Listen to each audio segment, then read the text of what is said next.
O'Neil کے apartment کے دروازے پر دستک دے کر وہ انتظار کرنے لگی۔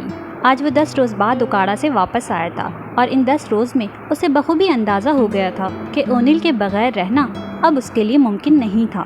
کل رات کو اس نے فون کر کے اونیل سے بات کی تھی اور یہ جان کر کہ وہ اگلے روز واپس آ رہا تھا ایک ایک پل گننے لگی تھی۔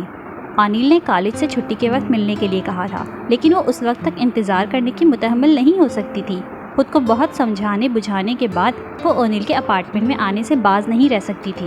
وہ آج سے پہلے کبھی اس کے ساتھ اس کے اپارٹمنٹ میں نہیں آئی تھی اور دروازے کے سامنے پہنچ کر کسی قدر تذبذب کا شکار ہو گئی تھی، لیکن اب تو وہ آ چکی تھی، دستک بھی دے چکی تھی۔ دروازے کے دوسری جانب قدموں کی چاپ لمحہ بلمحہ نزدیک آ رہی تھی۔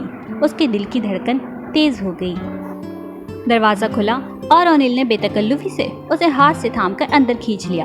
وہ اس اچانک لمحے پر خود کو بروقت سنبھال نہ سکی اور لڑکھڑا کر اس کے کشادہ سینے سے جا ٹکرائی۔ اونیل! وہ اس کی گرفت میں کسمسائی۔ مجھے یقین نہیں آتا، وہ خمار آلود لہجے میں بولا۔ اس پر جھکا۔ اس کی گرم سانسوں میں بسی تیز بو کے بھپکے نے جاسیہ کی تمام تر حسیات کو بیدار کر دیا تھا۔ وحشت زدہ ہوتے ہوئے اس نے ایک جھٹکے سے خود کو اس کے بازوؤں سے آزاد کرایا۔ کیا ہوا؟ وہ اس کی گھبرائی ہوئی صورت پر نظریں گاڑ کر ہولے سے مسکرایا اور دروازے کو لاک کر دیا۔ اونیل کے چہرے کی غیر معمولی سرخی، چڑھی چڑھی آنکھیں اور قدموں کی لڑکھڑاہٹ اسے بہت کچھ سمجھا رہی تھی۔ سینٹر ٹیبل پر دھری لمبی گردن والی سبز بوتل اور بلوری جام کی تہ میں تیرتے رنگین سیال کو دیکھ کر اس کے شکوک کی تصدیق ہو گئی۔ اونیل شراب پیتا ہے؟ اسے دکھ ہوا۔ ہونٹ کچلتے ہوئے وہ صوفے پر بیٹھ گئی تھی۔ تم پریشان ہو گئی ہو جاسیہ، اطمینان سے بیٹھو، میں آؤٹ نہیں ہوں، مجھے یہاں نہیں آنا چاہیے تھا۔ وہ خود کو سرزنش کر رہی تھی۔ کچھ بولو نا، آئی سویر میں زیادہ نہیں پیتا، تمہاری خاموشی مجھے گلٹی فیل کرنے پر مجبور کر رہی ہے۔ میں کیسے وقت گزارتا دوپہر کا انتظار کرتے کرتے؟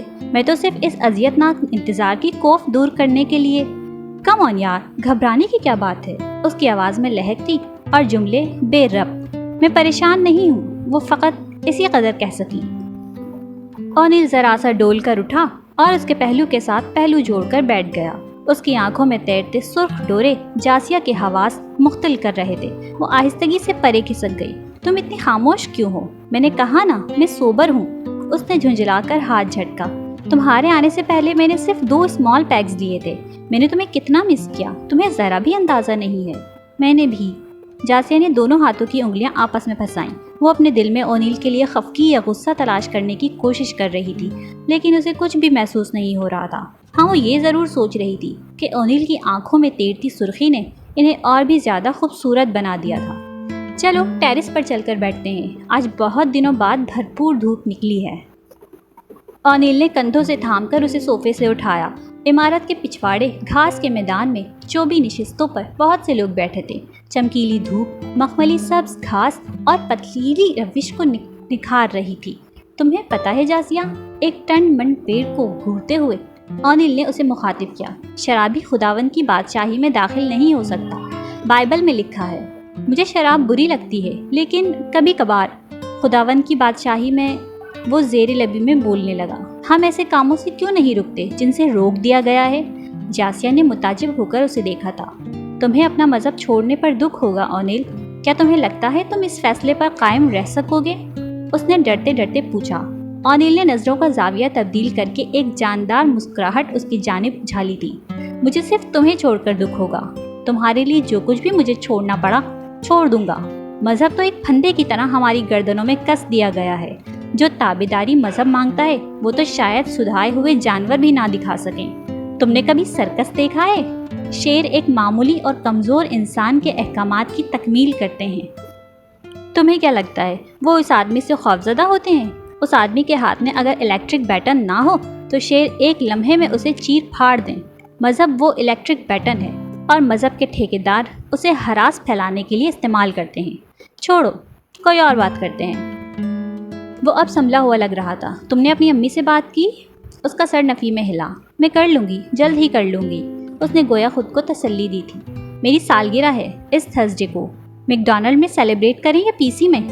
جیسے تمہاری مرضی۔ مجھے تو تمہاری مرضی عزیز ہے۔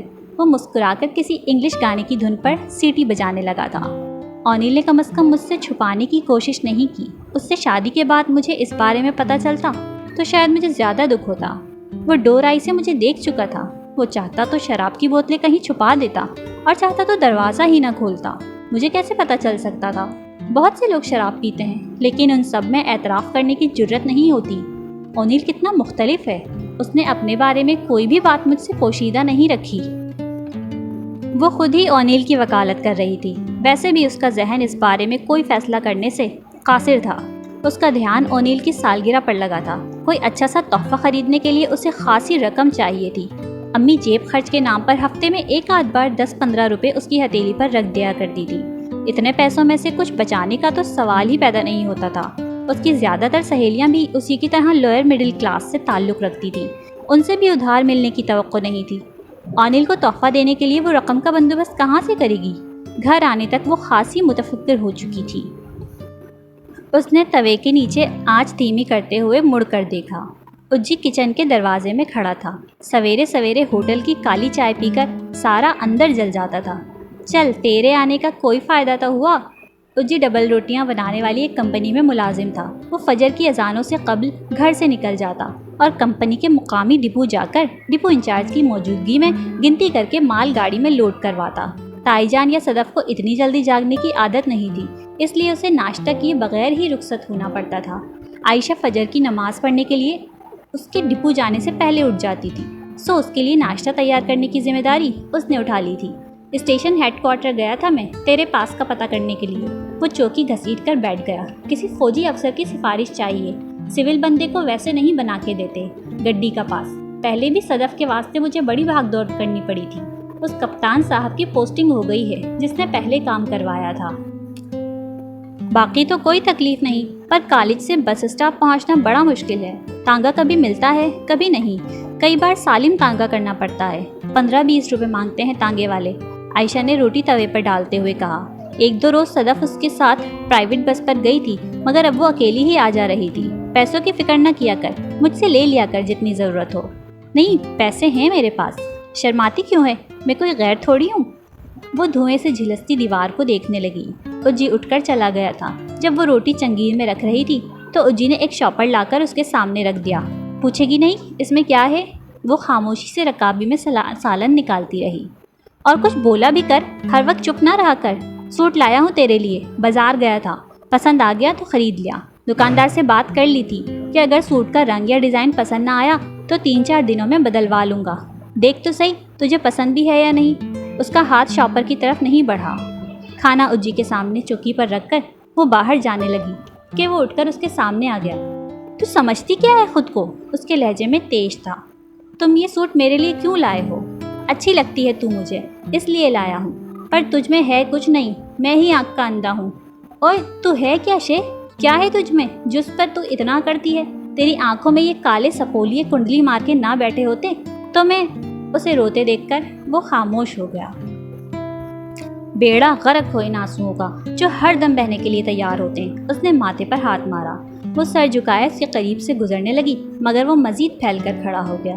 جب تک چپ نہیں کرے گی جانے نہیں دوں گا، چاہے سورج چڑھ آئے، ادھر ہی کھڑی رہے گی۔ آنسو کچھ اور روانی سے اس کے گالوں پر لڑکنے لگے تھے۔ میری مت ماری گئی تھی جو تجھ سے پیار کی بات کر بیٹھا۔ خدا قسم وہ ہمسایوں کی مسرت مرتی ہے مجھ پر۔ ذرا جو چھت پر چلا جاؤں تو صبح سے شام تک کپڑے سکھاتے سکھاتے پاگل ہو جاتی ہے۔ اور ایک تو ہے۔ اس کی آواز کی کرختگی مفقود ہو گئی تھی۔ مجھ سے ایسی باتیں… وہ جملہ مکمل نہ کر سکی۔ چل نکل یہاں سے، جا کے نماز پڑھ، پاگل سارے جہاں کی۔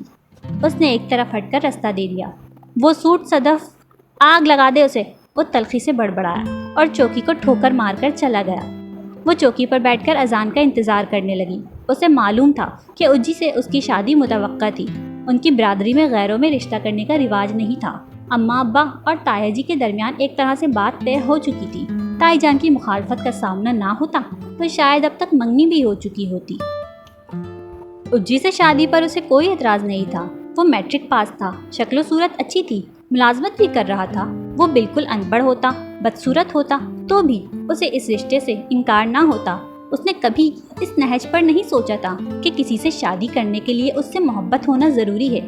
اسے اتنی محبتیں میسر تھیں کہ کسی اور محبت کی چاہ باقی نہیں تھی۔